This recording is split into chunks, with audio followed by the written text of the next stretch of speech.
Hello and warm welcome, dear listeners, to New Generation Women, and I'm Janine van Zenos. Our guest today is a certified mindfulness-based stress reduction instructor and the founder of Palouse Mindfulness in Moscow, Russia, and in Idaho, United States.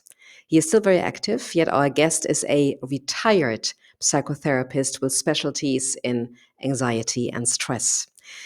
I found this wonderful man, and you will know why when you're listening to the interview, while I was looking for a high quality mindfulness based stress reduction online course. It should be English speaking. I wanted to have it from US or from the UK. And I was absolutely happy when I suddenly found out that our guest offers a free online version of MBSR in English and in Spanish for everyone, for really everyone who is interested. So I immediately felt the impulse to connect with him. And the reason that we can offer you this as a service, not for this year, I know you have no time for this, but for next year, for the upcoming year, and listen to it. It's really worth it. So I'm very happy. Here he is, our guest from Idaho, Dave Butter. Hello and warm welcome.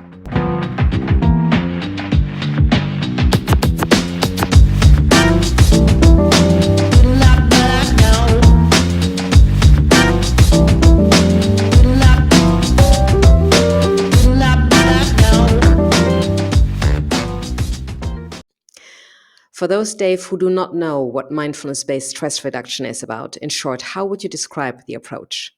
That's a great question. There are lots of definitions about mindfulness, and my favorite is if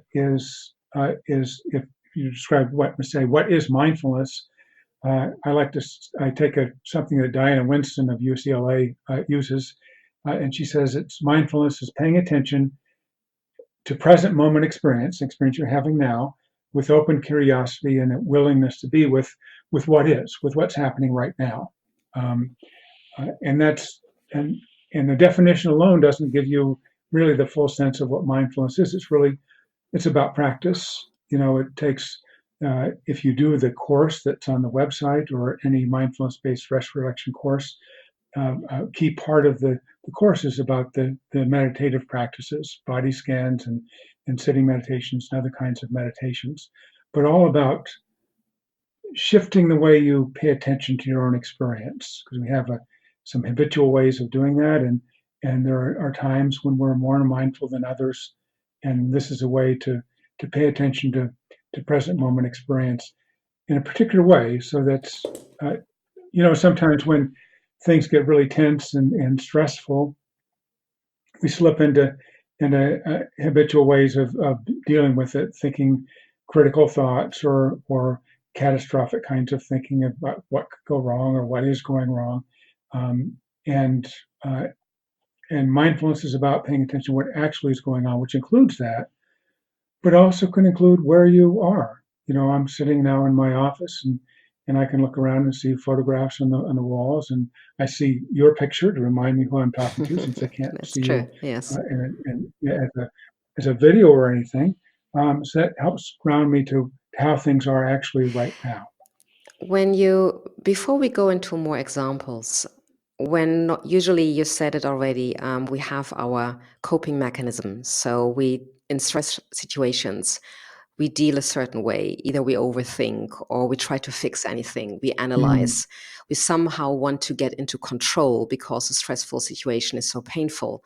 And I think although it's not foreign, it's already practiced since a long time. And Buddhism is very much about the mindfulness way of approaching life and the presence of approaching life. So mindfulness-based stress reduction is not totally modern and new, but I think the way how it has been worked through and how it's done at the moment has a modern approach. And what I see when people cope with certain stress mechanism, they become into either, wanting to do sports, drinking a glass of wine, having sugar intake, chocolate, or overthinking, or wanting to, or emotionally feel totally overwhelmed and are easy to cry or easy to snap, or whatever comes up in people when we're in stressful situations. The hardest part, and coming back to my question, the hardest part is actually just watching it, observing what is happening while it is happening and not doing anything. That is the hardest part. Would you agree? Yeah, absolutely. It's the how we pay attention to ourselves that makes the difference. When people start meditating, almost always the universal experience is, I must be doing it wrong because I'm thinking all these thoughts and my mind is going crazy and it's just one thing after another. And the first few practices we give people are concentrative practices of the first one is a body scan where you pay attention to body, pay attention to how your body feels at the moment, how your feet feel, how your legs feel, and specific sensations. And most people's experience is that your mind just goes off. You start thinking thoughts and say, oh, no, no, I need to be paying attention to body, pay attention to what's happening now.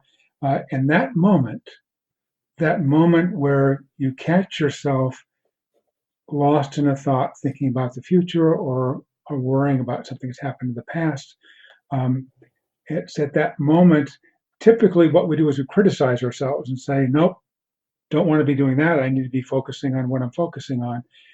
And the most important part of the learning is really how we treat ourselves at that moment.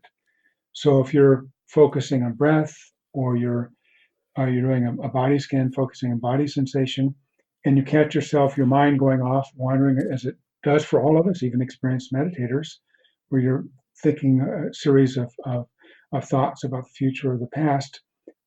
That moment you remember, oh, I'm paying attention to breath or to body.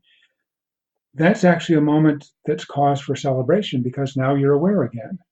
But what we typically do with that is when we catch ourselves, what we think of as being off track, we criticize ourselves and Mm. say, no, I'm doing it wrong. I need to come back to breath. Um, and uh, and that makes it, if that's your experience of meditation, of course, it would be a very uncomfortable experience.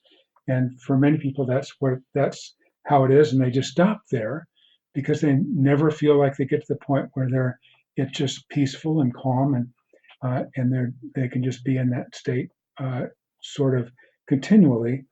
And mindfulness, ironically enough, isn't really about making yourself be peaceful and calm.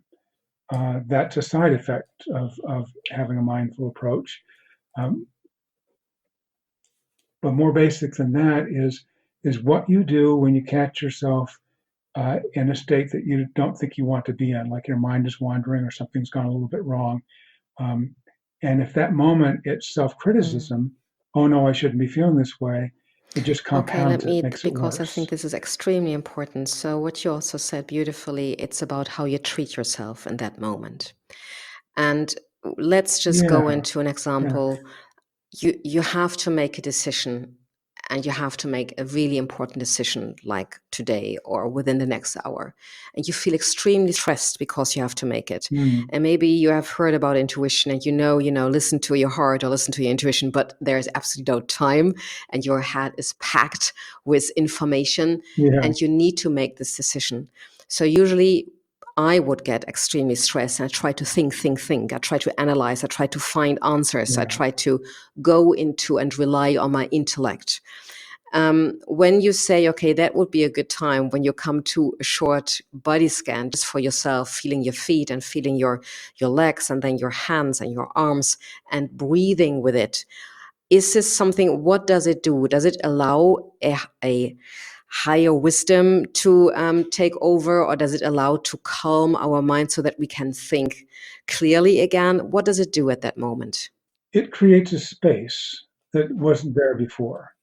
So for instance, if those times when you wake up at 3 o'clock in the morning and you're thinking about what needs to be done or what's Mm. happened, and you can't go back to sleep because you're thinking about something like you're describing, you got to make an important decision, and your mind is just racing. At that point, you're not Mm. going to stop it by commanding it to stop. Uh, this happens to me. When I have something important, a big presentation coming up, or something that's causing me some worry or stress, and I wake up at 2 or 3 in the morning, and I'm thinking about all that needs to be done, or whether it's going to go okay. If I were to say, "Stop it," that's Mm. not helpful. I need to sleep. I can't be thinking about all of this stuff. I just need to go back to sleep. That's not that's not actually helpful. because it doesn't work. That kind of, it's like trying to force yourself to stop thinking about something just makes it worse. So the first approach in mindfulness is to create a space, not by forcing it, but what we do have some control over. You can't really effectively control your thoughts, trying to change your thoughts, but you can change where your attention is. So if I wake up at 3 in the morning and I'm thinking about a big presentation and my mind is going 1,000 miles an hour trying to sort this out, I'm not going to force that to change. But what I can do is bring awareness to something physical. Bring awareness to body, for instance. Notice how it feels to be laying in the bed if that's where this is happening. Feeling the contact of the sheet on my feet. Feeling what my feet feel like at that moment. The contact they make with the bed of the bed covers. How my calves feel. I mean, even you, as you listen to this now, or listeners listen to it, you could even do this right now. Just notice any sensations that you may have with your feet making contact with the floor or with whatever you're sitting on. And when your attention goes there, there's attention to sensation, maybe pressure or contact or warmth or coolness, or just a sense that your attention is there now. Something shifts. Now your attention is on sensation. Your awareness has moved to somewhere else. And you can stay there for a moment. You go through a full body scan to do more. But if you're really worried about something, like sometimes happens to me at these early hours in the morning, you'll quickly go back. You'll start thinking about things again. And then you just remind yourself, well, I can come back to breath or to body sensation. And it creates a little bit of a space. And in that space, there's a chance for something else to because your attention is somewhere else. There's really more going on with you than that one thing you're worried about. And if in that moment you can be gentle with yourself and doing that, and when your mind goes off and starts wandering again, which it will, and if that moment where you find yourself, your mind wandering, before you bring your awareness back to breath or to body, if that moment can be a gentle moment, it can be one of, it's like training a puppy. If you're training a puppy to fetch, and if you've ever done this, you throw the stick when you're first trying to train him to fetch, and he doesn't pick it up. You throw the stick, and he doesn't pick it up. And throw the stick, doesn't pick it up. Then he picks it up, he doesn't bring it, and throw the stick, and you do that 100 times. And when the puppy finally brings it back, what do? Janine, what would you do if your puppy brought it back? You just praise him, right? Yes. You say, "Good dog, that's amazing, fantastic." Shit. But what we do when our attention comes back, we don't say to the puppy, "Bad dog, all those times you missed it, you were out wandering around, you didn't come back, and now you come back." But with your own mind, you can be the same way you would be with a puppy you're training. With your mind, you find your mind wandering, that's a moment of awakening. That's a moment where you're breaking a lifelong habit. There can be a congratulations for, I'm back to breath, or I'm back to body, or I'm back to where I am right here and now. There are so many questions I have. First of all, did anybody ever find out, or did you learn about it? Where do those crazy voices, that insane, critical, crazy roommate, how Michael Singer called it in his book, The Untethered Soul. It's a very nice chapter 2, if anybody wants to buy the book, The Untethered Soul of Michael Singer. It's just one chapter that he describes the inner roommate, and we call it the noise in our head. Has anybody found out, or how did it come? How does it build itself up? Is it just part of the human being as much as we have legs and arms and just belongs to us? Or is it something that we have been conditioned with? Yeah, well, both of those things. I think thinking and ruminating is natural, just the same way as your body has certain sensations. If you pay attention to your body sensation, when you look, your eyes are giving you sensations, your ears are giving you sounds. When you touch things, you feel things. And there are some schools of thought that consider the mind, consider the thoughts to be another form of sensation. There's just sensations coming up, and and the, and they don't have to have any more importance than that when they come up, but they do come up. It's this crazy roommate you describe, or Singer describes in his book. It's if you say, well, now this is me, this crazy roommate. Now I've got to pay close attention to this. This is really this is really is I've got to deal with this right now. Um, and it's true, like your mind is saying, this is important. I've got to figure this out. If I don't figure it out, I'm going to fail. All these thoughts. If you can treat that just as another sensation, it's just something that comes up, just as your body digests food and your ears hear sounds and your eyes see sights. This is just what the mind does. There are thoughts, and if you can treat that thought just as a thought, say, well, that's a thought. I've had that before. There's I sometimes work with groups of people, and there's some sort of familiar thoughts. There are times when things aren't going the way that I think that I'd like them to go, and I'll have a self-critical thought like, if the group's not responding the way I want it to, or it's not going the direction I think I want it to, I might have the thought, well, John Kabat-Zinn wouldn't have this problem. Yeah, or For him, it still would. knowledge. I'm just really small. Everybody can. I'm such an idiot. I can still not do it. Exactly. I It's all so those I thoughts. feel so And small, and so yeah. Oh God, we all know them. yeah, and if you take those thoughts as truth, Mm, so if I have the thought I'm not any good, I can't do this, I'm failing here, and you take that as truth, it leads you in a downward spiral. It's just going to get worse and worse, mm, because not only are you having those thoughts, and having the thoughts about the thoughts even worse. But if you can take the thoughts as just thoughts, so now when that happens to me, more often than not, rather than going in a downward spiral, I have that thought. John Kabat-Zinn would know what to do now. He wouldn't have this problem. The group wouldn't be responding this way. I can recognize that as a thought. Say, well, that's a familiar thought. That's a thought I've had before, and it's just a thought. mm, And this happens at times. Um, and then if I can take that as an indication that I care about the group that I'm with, I want it to be a good experience for them. That's the focus, rather than I'm not doing well. mm. Um, and then I can bring my attention. My attention can then go back out to the group and see what's actually happening. And what always happens, even when I wasn't handling it well, the next day I would be told things went well and people were happy with how it went. And I would just recognize it as a moment where there was some self-doubt. And that self-doubt wasn't truth. It was just an indication that I need to pay attention in a different way. And that's all. Oh, that's a nice sign. So, if you have a thought of, shit, I did it again, and I Yeah. didn't concentrate. So that is normally we start beating ourselves up and go into the downward Yeah. spiral, as you said it.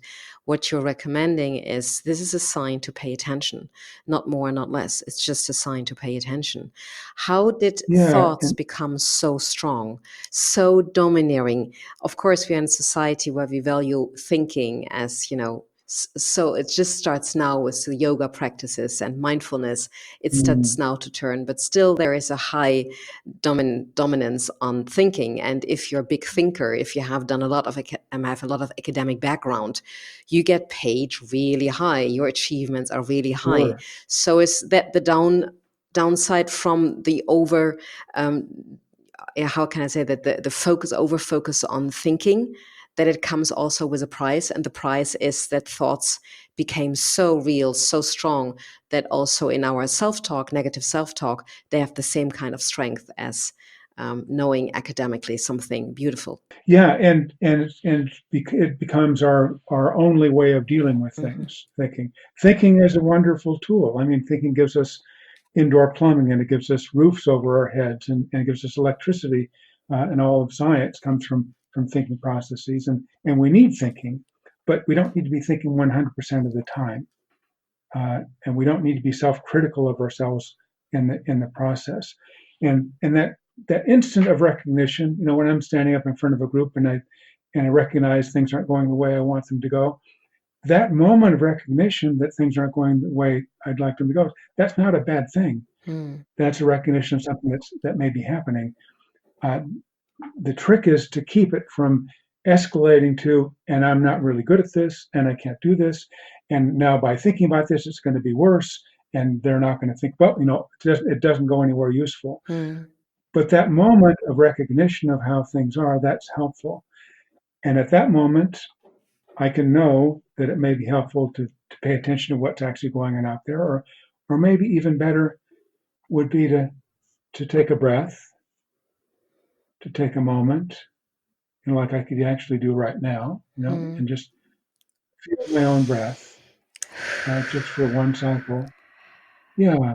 And so my attention is moved to something that has got me uh, activated and catastrophizing, to noticing something in my body that's actually going okay, because I am breathing, hopefully. And then there is more going on with me than what my mind is thinking. And that creates a space out of which something else can come, Mm. maybe a better reaction, or just sometimes just a pause is good in conversation or in front of a group or with yourself. That allows a space for something else to come.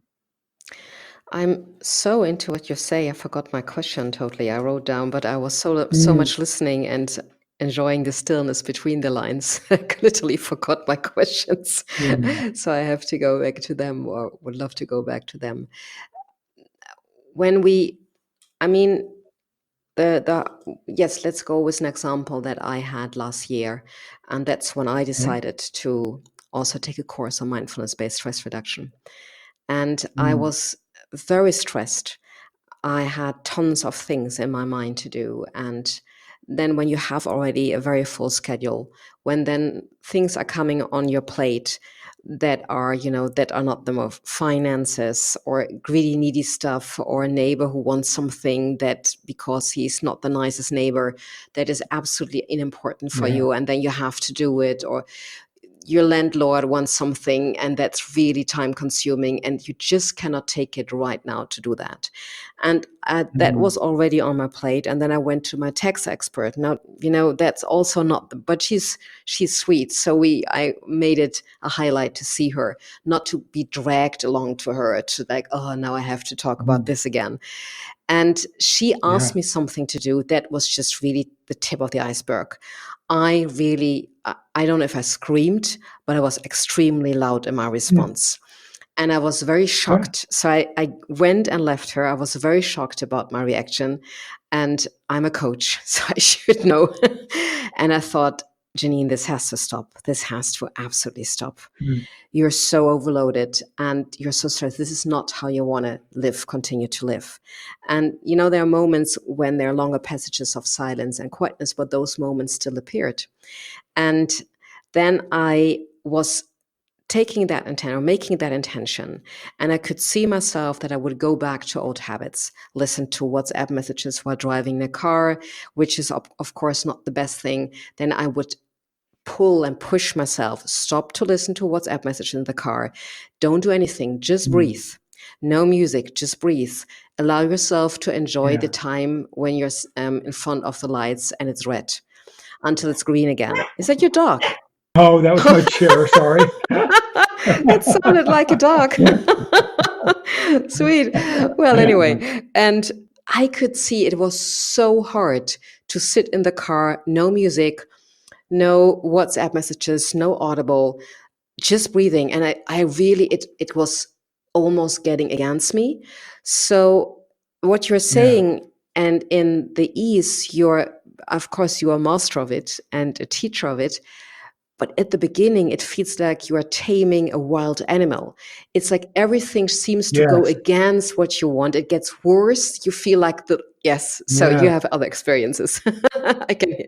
Yes, that's exactly right. That is exactly what happens, because you think you begin to practice like this because you want things to be calmer and more peaceful, but the initial experience, like you say, is the opposite. Mhm. You're trying to to focus on breath or calm things down a bit, but it just feels like things are accelerating rather than decelerating. And part of that is that now you're paying attention to things in a different way. You're paying attention and you're noticing them in a different way. And whereas in normally what would be happening is you would just be upset. You'd be thinking about what was going to happen or all that was you had to do, and you'd just be so immersed in that you wouldn't even take notice of just how chaotic it is and how erratic it is and how you go from one thing to another. And when you pay close attention to that, which is part of what mindfulness is about, it seems like it's getting worse. And so the practice is to discover that it's possible to move your attention from the thought stream for just a moment to breath or to body or to something else, and it doesn't because you're new at this. You don't stay there for very long. It's just for an instant. Then instantly your mind starts going again, and you feel like you're not doing it right, and it feels like it's worse because it keeps happening. And the paradox about this is that each time you notice you're starting to obsess about things again, when you notice that, that's actually a moment of awakening. And you could come back to breath even just for a moment. Each one of those awakenings is you're like building a muscle. Starts out weak and not strong enough to be able for you to stay with things. And you're learning how to deal with your mind racing off again in a way that's not self-critical.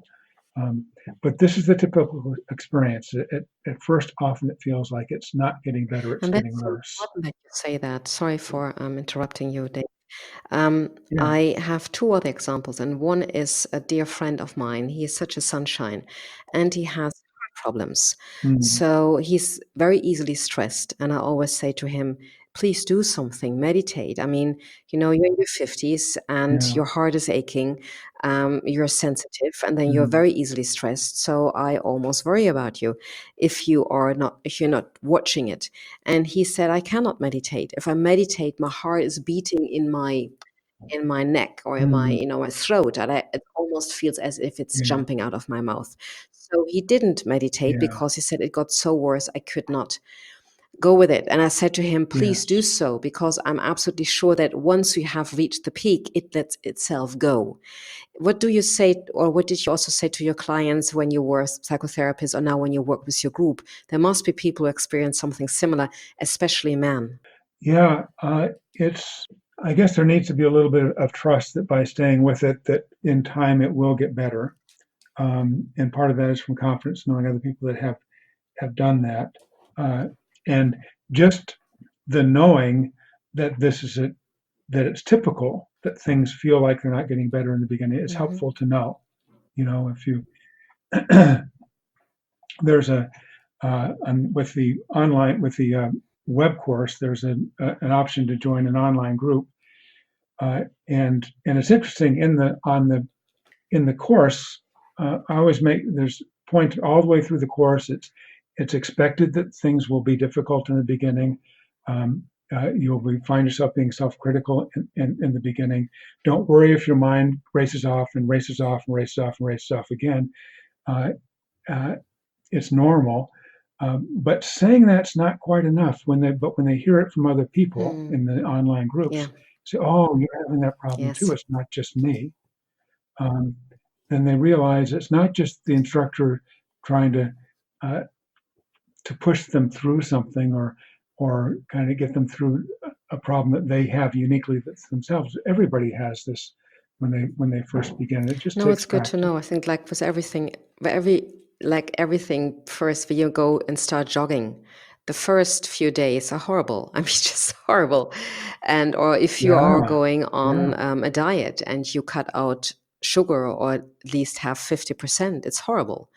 And maybe just knowing that those new habits really create a reaction. I always say the ego doesn't want to leave its throne, and the ego sits there and has, it has been so used to live in the comfort zone and have, you're the prisoner of your own Right. ego.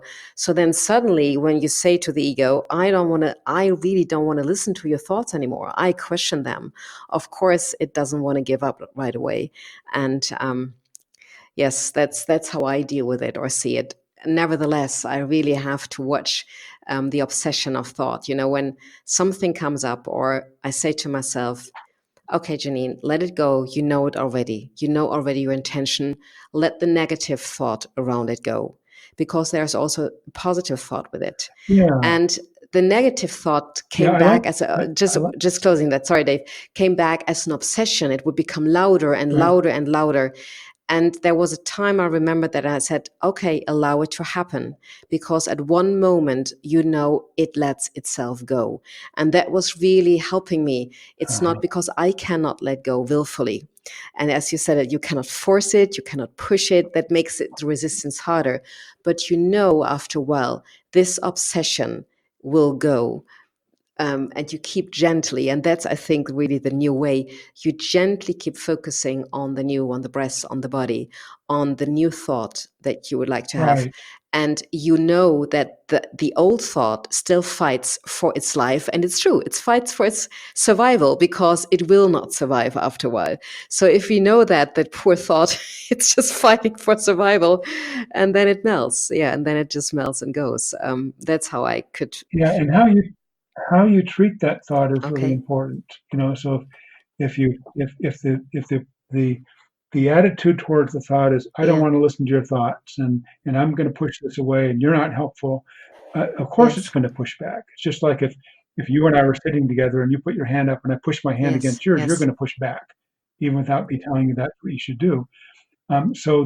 So part of the art of this is that when that happens, where you find yourself going in self-critical thoughts or whatever it is, if you can have your attitude toward that can be not one of push this away and I got to stop this, can be one, oh, says this is, here it is again, thinking again, obsessing again, worrying about the future. This is a familiar place.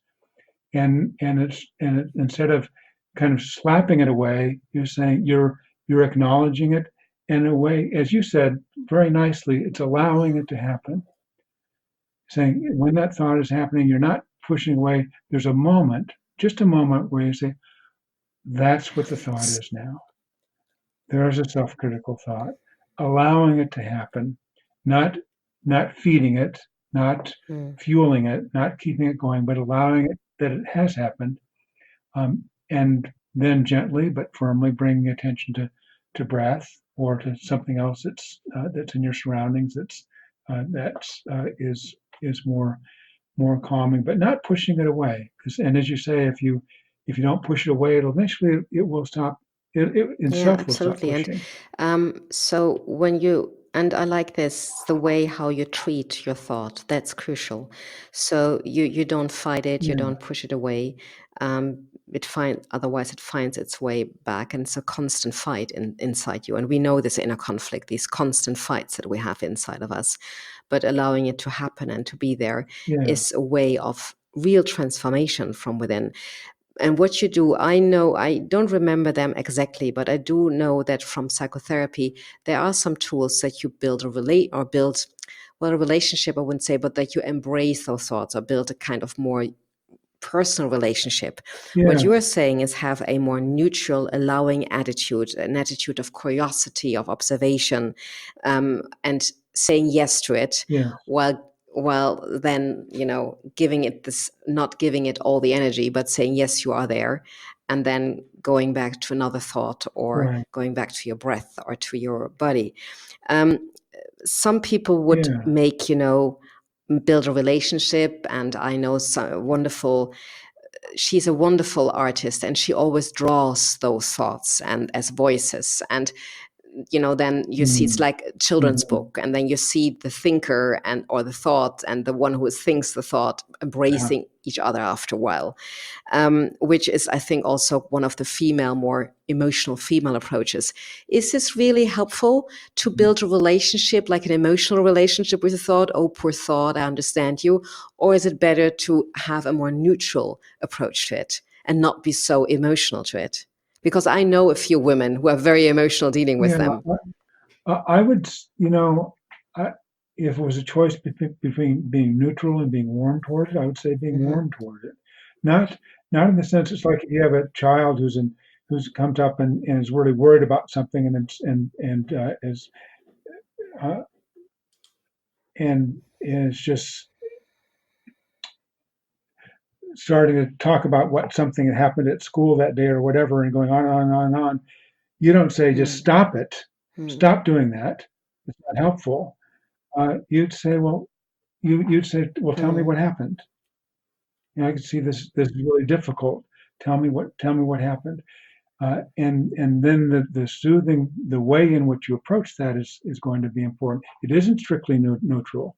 It isn't like, okay, just tell me what happened. It's like you care about that person, you care about yourself, and so the thoughts that are worrying about something, it comes from someplace. It comes from Hmm. wanting things to be better for yourself or for somebody else. And I would say you can have a warm Hmm. approach to that, and saying that deserves some attention, but you don't obsess with it.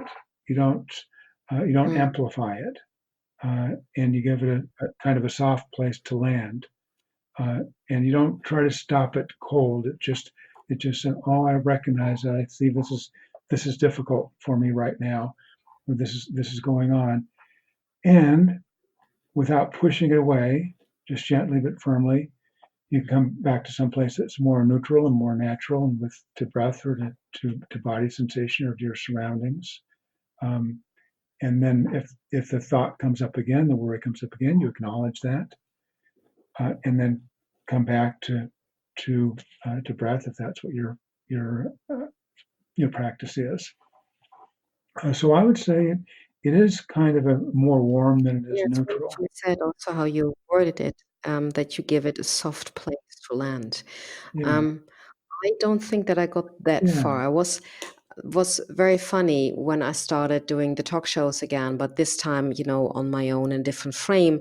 I would always either the next day or mostly half an hour later, 5 minutes later, an hour later, there would come a rush of shame. It's like amazing, ridiculed and judged, and this was Mm, really bad. So I started to, before I would take it and be it and identify, and yeah, you're really bad. And I could make myself, within a seconds, I could make myself so small. So nobody else has to say anything. I could just, you know, squeeze mm, myself to a penny within a yeah. second. And I really learned within the course of doing the talk shows and really loving what I'm doing because of the guests and the learning and what it does to others and for others. Mm, I I could see that I didn't give it so much attention anymore. So the gap would just start to happen, but yeah, it was over a period of months. I'm not yeah. talking a period of minutes or days. And after a while, I also like to bring humor in. That's my personality structure. With humor, lots of things become much easier Mm, to me. mhm, And I heard, and I mentioned it, I think already twice in previous interviews because I love that so much. Elizabeth Gilbert talks in her magic. I don't know what the book about the magic of creation, and she talks about that there's always, if you create, there's always fear. That's always your partner, and that fearful thought will always come and tell you mm, differently, mhm. or tell you no, it's not working, or the empty space. This time Yeah. you're not making it. And she said, I know that you're there on my journey. I have to accept that. But you will never ever touch my wheel, and you can sit in the car, either at this, at the back seat or next to me, but you will never sit on the driver's seat. You will Mhm. never touch the wheel, and for sure you will not touch the GPS. And that picture really helped me. So I could see that rush Yeah. of shame coming. I could see it in the back seat of my car. And after a while, I would get bored. I said, oh, you again. Yeah. And, that boredom would also help me. I said, yeah, I know. But then I could see that it would really melt away after a while. It's still, and then I could laugh about it and it would be there, but it wouldn't literally be at the driver seat of my car anymore. So that was a beautiful way. And I also wanted to Right. ask another example. Now, when we're in the present moment and we are stressed with something, or something comes up like, I feel like an idiot again, or something really harsh comes up in our self talk. Now, that makes a lot of sense how we just said it and how you described it, to watch it, to see it as a sign, to have a warm approach towards it, to give it a soft place to land, which I love. I wrote it down. I really like that. And now, Yeah, the same way you would as if a child came up to you and said that same thing, I mm, feel like an idiot, you you you mm, would be warm towards them. mm, You would reassure them. You would recognize that feeling of feeling like an idiot comes from them wanting to have mm. things go smoothly, have things go better than they are, and you wouldn't be critical towards them. You would just hold Yeah, them. and still some thoughts you're talking about. I mean, at the moment, I think we all picture like a crying child that has hurt herself, and then it feels easy to have a warm Yeah, thought or a warm approach towards that child. right. Now, imagine we have. But we are not just sad and crying in our minds. Sometimes we have really harsh, hateful, horrible thoughts. I mean, horrible thoughts, Mm. and Mm. everybody knows them, and there's so much hate then, and there's so much harshness towards others, towards ourselves. Now, dealing with that with a warm approach is really difficult, I think. And I would sometimes see one of those horrible thoughts in my mind, or feel that, or hear that, and think that, whoa, wow, that's horrible, or that's like, I back off. But I couldn't at this Yeah. moment, unless you tell me you have wonderful successes when you deal even with that thought in a very warm approach. Well, it's part of it is recognizing. You described when you first started doing the work you're doing now. You'd be very self-critical of yourself while things were happening, feeling like you're not doing a good job at it. But you would recognize over time, you'd recognize that things were going that it was going better than you thought it was at that moment. So some sense of confidence that you can have a thought that's self-critical, and in the final analysis of things, be doing a good job. And even those thoughts Mm, that come across as really harsh and critical, like instead of you said, mm, a thought could come like I feel like an idiot. A stronger one would be you mm, are an idiot. You are a failure. You can't do mm, this. That's the harsh form of that. Um, there can be a recognition that thought of you are a failure, you are an idiot, you can't do this. What's underneath that is a fear that you're not what you want to be. Underneath that is a uh, is an aspiration to do something smoothly and better and effectively. It's a desire to be to have things be better. So that if you can recognize the motivation for that voice that says you're an idiot, you can't do this, is actually I want to do better. I want this to go more smoothly. I don't want to be in this discomfort. I want to be more skillful at this. Uh, you can be warm towards that. Now you're mm. being warm towards the motivation of it, not towards the Yeah, harsh that and, makes and, sense. and critical voice. Let's go one step further. That absolutely makes sense. And I think it's so important because we have a lot of 40 plus women in as our audience. And women tend to be extremely self critical, and not very much serene, and have constant self criticism in their minds. So that's Yeah, why I want to ponder on this a little bit more. So let's say we have a separation going on, a divorce going on, and we know all the hateful thoughts that people have towards each other when it mm, comes to divorce. And I'm divorced, yeah, and it took me a lot of work we had a very gentle way of divorce, and in court it was, I think, it was one of the kindest divorces that happened, and that makes me still very proud to this day, because I know how much I, on my part, had to work towards not giving in into the horrible thought or into the ego. So when Mm, there is, and when it's fresh, and when your ex-partner yeah, is doing something that is can be so extremely hurtful, and women know that, then then thoughts come up, and those thoughts are hate thoughts, and you want to kill that person. You're so full of you're so wounded. So yeah, is it then that you're not having a warm right, approach towards the thought that, yeah, he should be forgiven right away? Because I don't believe that we can do this right away. It has to be worked through, and then forgiveness happens in the right, course when we have the willingness to focus on healing it. But what you would say, and how I understood you, is underneath those hateful thoughts and wishing him or her the worst, there is a very wounded woman, or in my case, would be a very wounded woman, that and then towards that woman, yes, I would have a warm approach. right. You Yes. recognize that it comes out of that those hateful thoughts come out of hurt and out of fear, uh, and out of what's happened in the past. And so you can be warm towards that part of you that's hurt. So there's Warm, still this one part, sorry for, because I think it's really beautiful and will help so many people to listen to this. yeah, So you can still have those obsessive thoughts of wanting to kill the partner who just, yeah. And that will be the yeah, movie for a little while, yeah, and obsessing, and in your mind. And yeah, sometimes it does right, take way more time than we want to. But with the willingness of yeah, always focusing gently back to the wounded part in us, and dealing with that part in a warm way. We don't deal with the obsessive thoughts in a warm way. We deal with the part underneath in a warm way.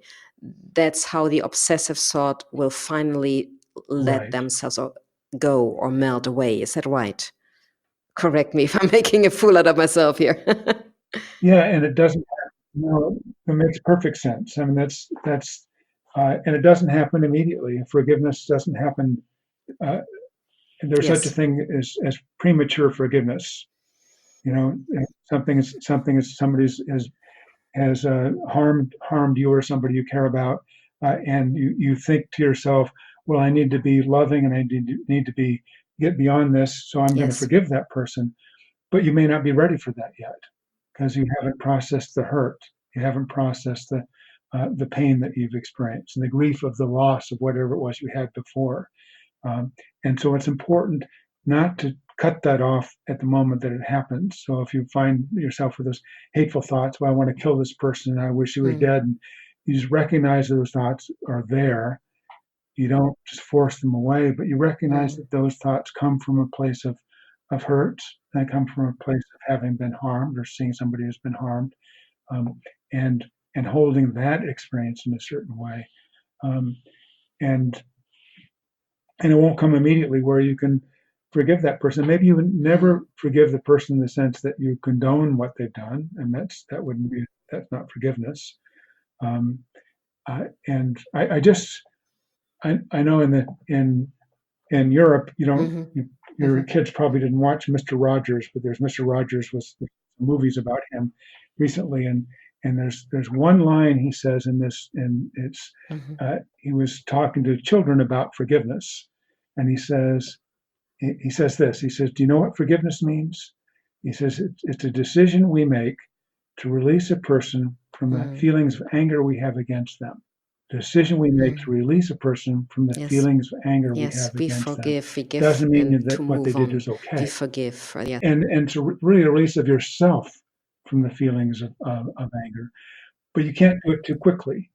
You know, in the beginning, there will be those feelings of anger. Mm, Anger is a natural response to harm. It's response to mm, correct, to fix, to to bring justice. Um, and if you cut that off prematurely, mm. you Exactly. lose the Exactly. energy And I that it find takes this to so make the important that you transition. mentioned this, because spiritual bypassing, Yeah, and while so much is commercialized online, all those quick, you know, getting what you want and getting over it and drop this. And there's such a danger in there, because we Yeah, bypass the feelings, and then it becomes not only shallow, it becomes really self-destructive. And what you say exactly. is, it's just the base Exactly. of mindfulness. And I love that is, and especially for women plus 40, especially for women, there is so much conditioning that we are watching and how we have to be. And of course for men too, but as this is a program especially for women, I think this is Mm, very important to see it as a part of radical self-care, and practice this caring for yourself and that part in a very warm yeah. way. And I repeat it again, to place those hateful thoughts in a, or to give to give those hateful thoughts a soft place to land, because you care for yourself more Yeah. than you care for the Yeah. hatred after a while. And yes, I love that. I will never forget this. I will, when Nice. we, Yeah. close That's this what I, interview, this talk, I will write it down and put it as a post on my computer, because those sentences really warm your heart. Before we mm, close down, I'd like to come to one last example. Now, we talked about things that might happen in the present or just in the nearer present. Let's talk about thoughts that come up from the past. Let me give an example again that's very common, especially in Germany or in the Northern European countries. I don't know how it's in America right now, but there is a thought of, okay, when we do have fun, we have to work hard. That's like really.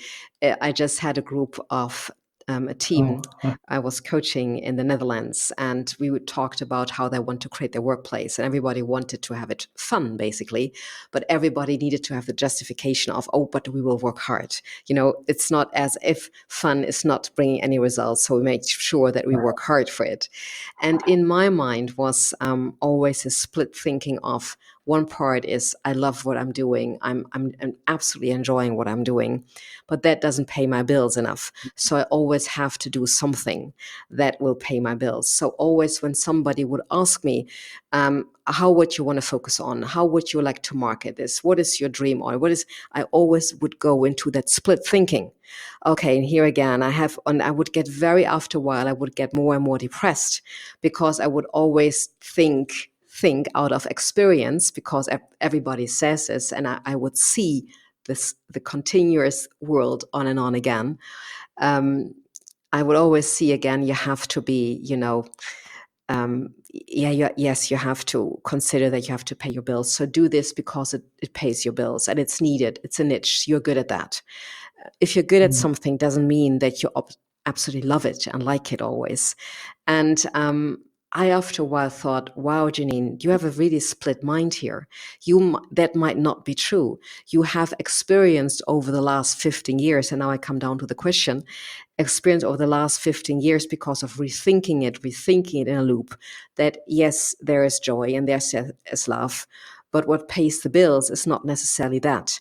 And if that is paying the bills, you will need a long time, many years, mm, until it will pay your bills. So you will continue to go in overload and continue to sell a part of your soul, so that you choose for something that everybody tells you have to do, or you market that because you're good at this and it pays a lot of money for your bills. And after a while, I backed off and said, wait a minute, there is maybe a thought that is a very old thought that I should pay attention to, that might not be right. So how would you say it from your experience? I mean, I'm talking here of 15, 20 years of experience, of being conditioned, educated in a country that is about hard work and not about joy necessarily.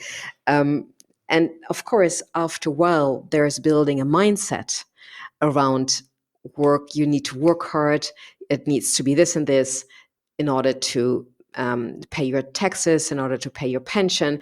So you come in a whole loop of negative thinking, and you become drained more and more and depressed more and more, because you are always against what you really want to do. And that joyful thought that was very innocent, that creeped sometimes through all the jungle of negative thoughts of 15, 20 years, and what you're reading in the newspaper on and on and being told on and on, that's trying to creep through the jungle, is just it's just dead after a while because it's nobody's listening to it.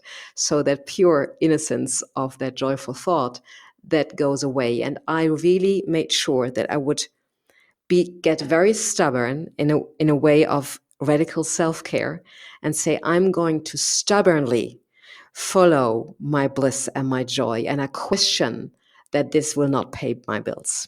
And that would create the first gap. Yeah, it's a balance, isn't it?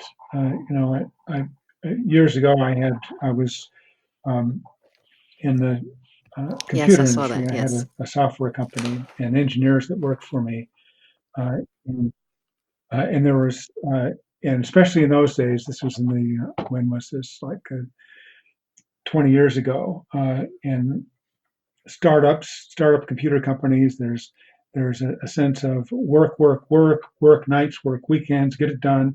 Um, and some of my engineers would just work so hard.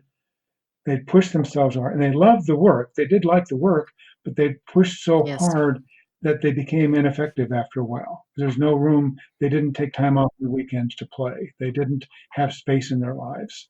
And there were times when I would have to force them to take a Hmm. weekend off. I said, "You're not going to work on the weekend this weekend. Don't come in." I wasn't always successful at doing that. And I always remember I had one Hmm. when we were interviewing for a new engineer. I was having to decide between two engineers, and just hiring somebody is always very difficult Yes. because it's an important decision. Yes. Making Taking a the lot wrong of decision time. can be very Yes. expensive and very damaging, even for. Uh, and and I had one of the people was a man and a woman, and she said she's very smart and very capable, and she said to me, she says, "I know this is a high tech company, and I know there are going to be times when we need to work hard and work nights and weekends. So, but I'm telling you right now that if that's the norm, if it's every Hmm. night and if it's every weekend, you don't want me. I'm not going to do that. So I have a life. I play music. I have a family. I'm going to work. I'm going to work, and I'll work if there's no big push. I'll work till 5, and I'm going to go home. I'm going to take my weekends off, but I'll do good work Hmm. when I'm here." And it actually made me a little nervous because most of my engineers did work nights and weekends, lots of them. Um, and Wow. she was the most productive engineer I ever had. She did stop at 5 o'clock.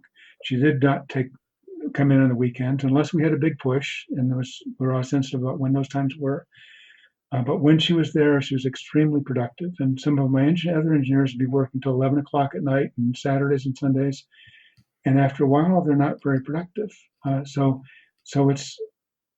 it's important to find that balance of nurturing yourself, taking the space that you need, even if it's work that you love, uh, and so that when you are working, that Yes, you and are productive. You're not also burning yourself out. my and maybe I didn't or I didn't word it so clearly. What I wanted to say is, if there are thoughts coming from the past that have been showing themselves to be right over Mhm. so many years, you start believing in them, and there is no gap between the thoughts that are coming and Yeah, that are there. Or maybe yeah. you have been rejected. Women have been rejected by men for so many years, and they just don't think that they're lovable. Or you have been rejected for work Mm, applications that you would love, and after a while you yeah, think you don't fit in anymore. Nobody will want you, so why should I apply? And I was just asking, is this right. also a warning signal that that thought is just recreating itself on and on again, meaning we are seeing the same reality on and on again because we are caught up in those thoughts from the past? And is this also a warning signal to say, okay, let's back Mhm. off? Maybe that is not right. And maybe there is a way, and maybe that's something that I've been educated with, that I've been believing in that. But now is the time to create a gap between that thought and between the present moment, that yes, that there is a fresh new possibility to see things differently now. Yeah, and to create a gap where that can take some life. There's something that Yes. wants to Yes. wants to express itself, something that's alive in you, that's that you've not allowed to to express before for various reasons, and there can be a Okay, so recognition. that's a wonderful closure. So what you're saying is there's an impulse in a human being, and when you have started to date kind of men, and the men have been treating you badly, or you have applying for certain jobs and you have been rejected, so there's a big wound, and suddenly there comes an impulse, and that impulse wants to express itself with a man that really fits, or a partner with a job that really fits, and to follow that impulse, and watching then the Yeah. negative past thoughts would then be the next step. I think now I got it. Yeah, and yes, yeah, and the mindfulness part of that is Yes, recognizing that life that wants to happen inside that's exactly. beginning And to don't happen. overwater it and deaden it with the negative thoughts from the last 15 or 20 years. Thank you so much. I mean, it's about time. I've kept you waiting. Thank you so much for taking so much Right. time, and for your wonderful work. So, dear listeners, in the text box below, you will find the link of the free version of MBSR from Dave. He provided it for free for everybody who is interested, not just in English, also in Spanish. Do you speak both languages? I speak Oh, Spanish a great. tiny bit, not enough to have done the translation myself. I had a lot of help in doing that. And you do it with an online group. So people who are studying it, they can also join an online group and have exchanges, which is beautiful. Yes, and they can have that's a place where they can ask a question, and typically it gets answered within an hour or two by another graduate or a student, sometimes by me. Well, I'm so happy that I spoke to you. I'm so happy we got that set up. We postponed it once. So I'm really, really happy that we didn't give up on it. Thank you to Dave Potter, our guest from the United States. Thank you to Debbie Cook, my precious editorial support from Palma, Mallorca. Warm thank you to Michael Maria Kraus for post-production. And that was New Generation Women and Janine Vanzenas from Munich, Germany. Warm thank you, dear audience, for listening. Wherever you are, have a soulful rest of your day. Noch ein feiner Abend. Doei, bye-bye, tschüss, and au revoir.